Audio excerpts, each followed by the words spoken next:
Now, the first thing is to ensure that the ball gouge is fitted correctly to your grinder. And by that I mean it should be threaded right down to the base of the spindle of the grinder. There shouldn't be the bottom washer that you would normally use to hold a grinding disc on. Now the reason for this is that the spindle of the grinder has been machined on a lathe, and so it's true to the axis. And it's very important that when you thread it to the bottom that it lines up, and so that you get a nice smooth rotation. If it's off center, of course you're going to get bounce. The other thing that affects the way this tool works is whether the tool is brand new, and also the hardness of the wood. So it really does pay to get a sample of wood of some sort, a piece of scrap, and to test the tool and to get used to the tool before you embark on a project, because if you don't know how to handle the tool when you first start, you might damage your workpiece. Now, for the very first time you use this tool, I recommend that you hold the tool so that the handle is vertical, almost vertical, and the ball is pulling away from you. Even if it's bouncy, you'll find it's very, very controllable in that position, as opposed to putting it in, say, this position.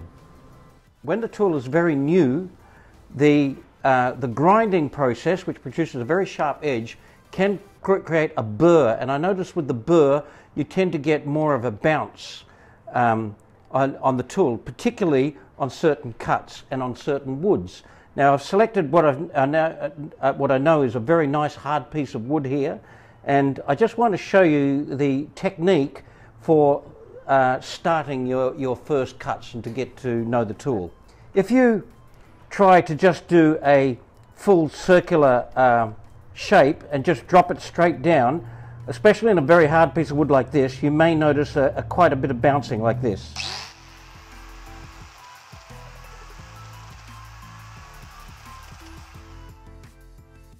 That bouncing is quite normal. We talk a bit about the anti-grab qualities of this product, and that is because the front edge of the blade wants to dig in, but the back edge immediately kicks it out. Now, when it's very, very sharp and new, it'll try to pull into, especially a hard wood like this, and instantly throw it out again. So you get this bouncing action. It doesn't kick or anything, and it doesn't grab. It'll always bounce out of the cut.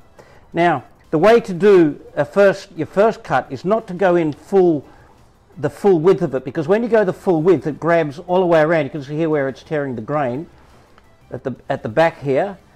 The trick is to instead just go around in a small circle as you go in, and then it's not grabbing the whole blade at the same time. All right, it's not trying to bite with the whole width of the blade, and then you'll find it much more controllable, like so.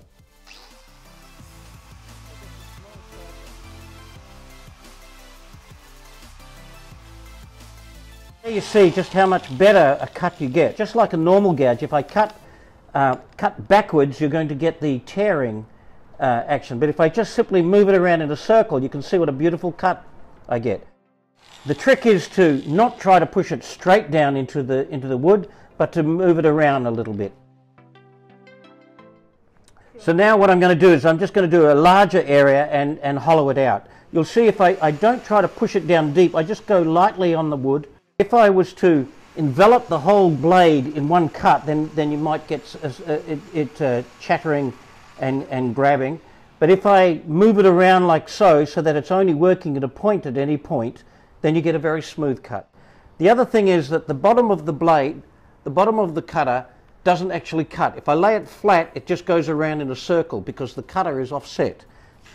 Okay, so what I can do when I've got to a depth is I can go to the depth that I want, and now I can machine that out if I want.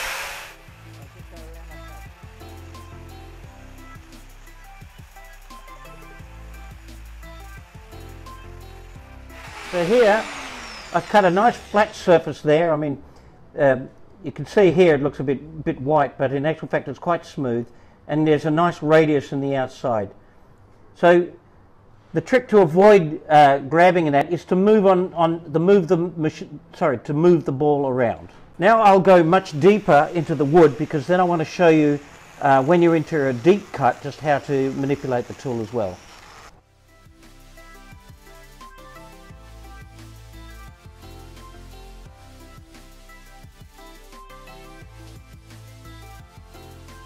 So now I've cut a bit deeper with the tool, and you'll see that it's quite smooth on the inside. I just want to show you that in certain positions, like just here, it should cut smoothly. Right? But if I envelop the whole blade into a tight curve, then you might get a bit of jumping. I think you'll find that over in this corner here, this quadrant here, because the tool is rotating in that direction, as it cuts, you could get it bouncing a little bit here.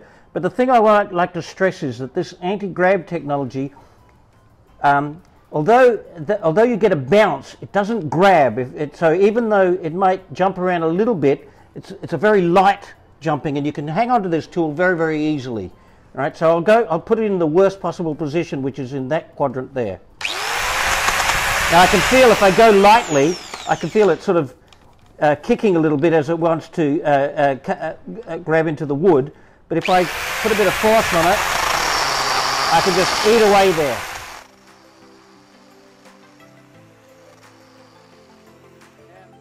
You can see that is the worst possible position, but with a good steady hand you can even work in that worst position, and you can see how well it just machines the wood away.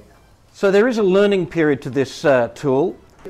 You need to get a piece of wood and to play with it, and different woods too, because I have noticed in some woods I can simply just lay it straight down and without moving the blade around, and you may have seen in other videos where I've done that.